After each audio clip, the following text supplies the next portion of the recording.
waxaa markii ugu horeysay isku soo sharaxay gudoomiyaha golaha guurtida Somaliland siyaasi Xasan Faarax Jaamac Xasan Geerash oo kamida siyaasiyiinta ka soo jeeda gobolka Sool.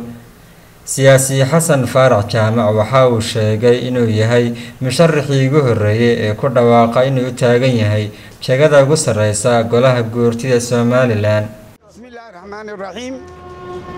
anigoo Xasan Faarax Jaamac Xasan Geerash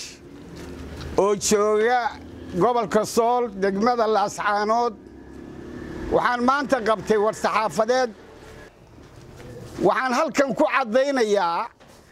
nin waliba taariikhdiisa iyo wuxuu yahay Somaliland waa la yaqaanay haddii ay jirto cadaalad iyo xaq iyo cidda mudan iyo dhinac kasta ma deegaan ha ahaataa ma shakhsi ha ahaatee waxaan qabnaa horta marka hore haddaanu magacaan nahay aan ka soo jeedo inaan mudannahay jagooyinka ugu sarreeya dalka Somaliland ugu yaraan laba inaan helo inaan u mudannahay baan qabaa. mar labaad anigoo magacaasa waxaan maanta cadeynayaa inaan isu sharaxayo gudoomiyaha guurtida Somaliland haddii ilaahay idmo sanqaraad maqlaya ku xigeenna iyo rag ra'iisul doonaya iyo rag doonaya gudoomiyaha guddi xisbiga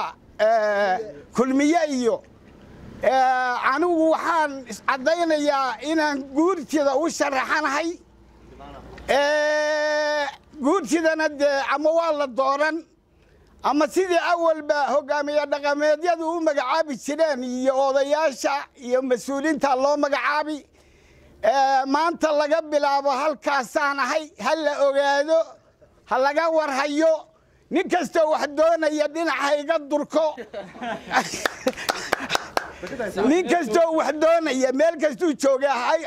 ha ka durko waxaan leeyahay ragga kale iyana han kale dhinacan ka soo jeedo hanka sheeganaya iyagana iyaga nasiibkood